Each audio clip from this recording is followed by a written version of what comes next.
Do you want to schedule post on Threads? You can schedule posts on Threads with just a few simple steps.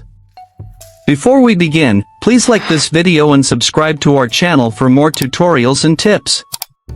I've also included some helpful tools and apps in the description, so be sure to check them out.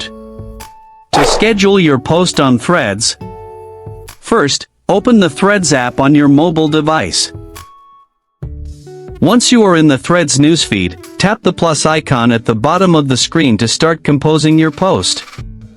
Now, a new screen appears where you can add status, photos, or videos. Just tap on what's new to start typing your status or caption. Once your post is ready to schedule, tap on the three dots menu at the top right of the screen. A drop-down menu appears. From the drop-down menu, choose Schedule. Now, choose the specific date and time you want your post to be published. After setting the time, tap on the Done button.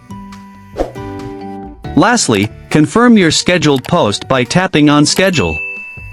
You can view, edit, or delete your scheduled posts by navigating to your Drafts folder within the app.